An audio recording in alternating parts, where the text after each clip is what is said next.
भारतीय जनता पार्टीचा जय श्रीराम, जय श्रीराम. प्रभाग क्रमांक 13 मधील भारतीय जनता पार्टीचे अधिकृत उमेदवार प्रभाग क्रमांक 13च्या च्या सुनीताताई कामाठी, प्रभाग क्रमांक 13 च्या अंबिकाताई चौगुले, प्रभाग क्रमांक 13 च्या श्री सत्यताई जोरण, प्रभाग क्रमांक 13 चे उमेदवार श्री विजयजी चिप्पा यांच्या मध्यवर्ती प्रचार कार्याच्या उद्घाटन प्रसंगासाठी आपल्या सगळ्यांशी संवाद साधण्यासाठी आवर्जून उपस्थित असलेले सोलापूर भारतीय जनता पार्टीच्या शहराध्यक्षा आमचे मार्गदर्शक आदरणीय रोहिणी तळवळकर, प्रभाग क्रमांक 13 असे शहर मध्य विधानसभेत विविध क्षेत्रात काम करत असणारे व्यासपीठावर उपस्थित सर्व वडीलधारी मान्यवर, आजी माजी लोकप्रतिनिधी, विविध क्षेत्रात काम करणारे, विशेषतः भारतीय जनता पार्टीवर प्रेम करणारे सर्व सहकारी,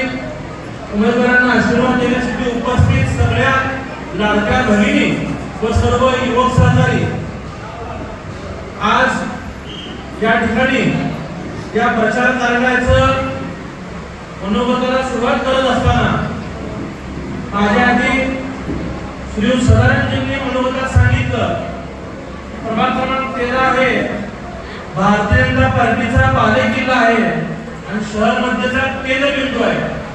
आता बालेकिल्ला म्हणजे काय, तर सगळ्यात भक्कम असलेला परिसर. आता परिसर भक्कम आहे म्हणजे की लोक तितके जास्त आले, इच्छुकी तितके लोकसंख्या जास्त आले आणि सगळे प्रभावी काम केल्याशिवाय बालेकिल्ला काही तयार होत नसतो. त्यामुळं उमेदवारी कोणाला द्यायची याचा खरा पेच आमदार म्हणून आमच्याकडे असतो, शहराध्यक्ष म्हणून रोहिणींकडे असतं, प्रदेशाकडे असतं आणि सगळे गोष्टी सामोरी जाताना पण कधी सामाजिक समतोल राखण्याचा प्रयत्न होतो, कधी भौगोलिक समतोल राखण्याचा प्रयत्न करतो, काही जुनं नवीन समीकरण राखण्याचा समतोल होतो. हे करताना सगळ्याच्या सगळ्या 40 लोकांना त्या पक्ष उमेदवारी देऊ शकत नाही. कुणीतरी 4 निवडायचं असतं, ते 4 निवडले म्हणजे ते 4 लाडके आहेत आणि बाकीचे 36 परके आहेत असं होत नाही. पक्ष संधी देत असताना मी निश्चितच व्यासपीठावरतील सर्व पक्षातील जुन्या सहकाऱ्यांना ज्यांनी अनेक वर्ष पक्षासाठी काम केलं, जे अनेक युवक पक्षाशी जोडले गेले, जे तळमळीने प्रत्येक उपक्रमात सहभागी घेऊन आपला सर्वोच्च पराक्रम पक्षासाठी करत असतात, त्या सगळ्यांना मी इतकं सांगतो की भारतीय जनता पार्टी ही कार्यकर्त्याची पार्टी आहे, भारतीय जनता पार्टी ही त्यागाची पार्टी आहे, भारतीय जनता पार्टी ही न्यायाची पार्टी आहे. आज आपल्यापैकी अनेकांना पक्ष उमेदवारी देऊ शकला नाही तरी तुमचं मन मोठं आहे की तुम्ही एक दिवस घरात बसताना पक्षाचा आदेश मानून तुम्ही पक्षाच्या उमेदवाराला निवडण्यासाठी एक पाऊल पुढे येऊन सगळ्यांनी जे आज या पक्षाच्या विजयासाठी एकत्रित परिश्रम करतात यासाठी मी आपल्या सगळ्यांचं कौतुक करतो, आपलं अभिनंदन करतो.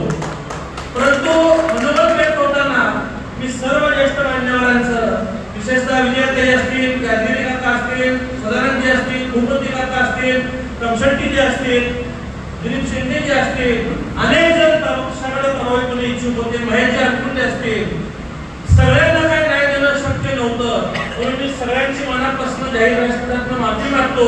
परंतु आपल्याला आश्वासित करतो व्यासपीठावरती पक्षाचं उत्तम उदाहरण आहे की भारतीय जनता पार्टीमध्ये ज्यांनी 1992 पासून सोलापूर महानगरपालिकेची सभागृह गाजवलं, पक्षासाठी खडतर प्रवास करून पक्षाचा आवाज सभागृहात उंचवला, विरोधी पक्षाच्या काळात सभागृहात पक्षाची भूमिका मांडली आणि पक्ष सत्तेच्या काळात येत असताना एक कार्यकर्त्याचे दुर्दैव म्हणावं लागेल की नेमकं त्याच वेळी त्यांना उमेदवारी नाकारली गेली.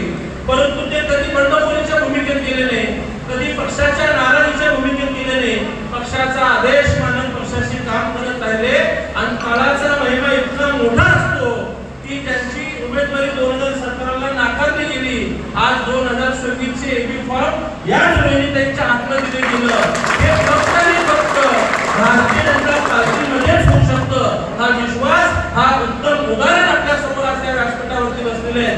त्यामुळे मी आपल्या सगळ्या सहकार्यांना सांगतो की आपण पक्षासाठी आणखीन प्रभावीपणे आणखीन जबाबदारी काम करण्याची आपली सगळ्यांची भूमिका राहावी.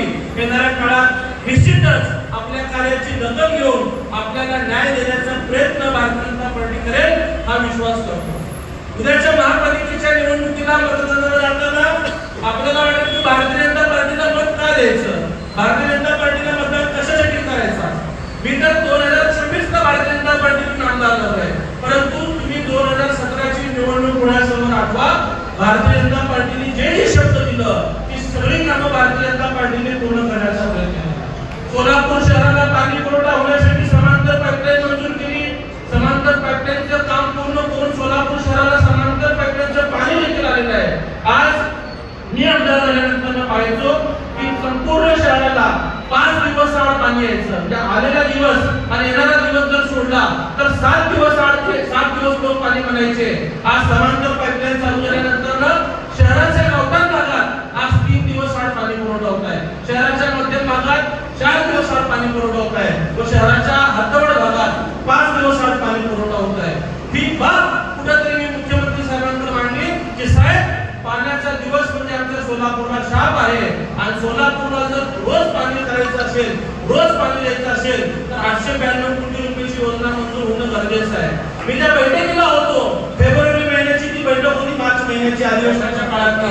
अनेक राज्याच्या मोठ्या अधिकाऱ्यांनी सांगितलं काल परवा सोलापूरला समांतरसाठी 1000 कोटी दिले असताना आता पुन्हा नव्याने 892 कोटी रुपये कसे द्यायचे.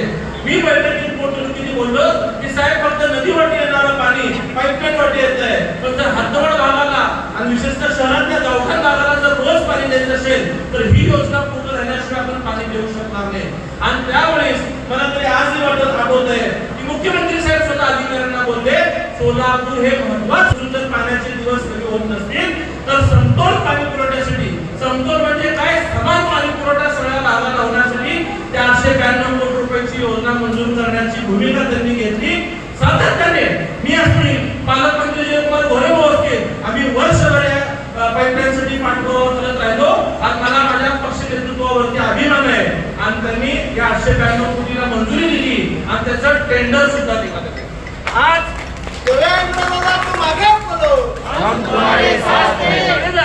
या ठिकाणी प्रचार करण्याला शुभारंभासाठी आला तुम्ही. हॅलो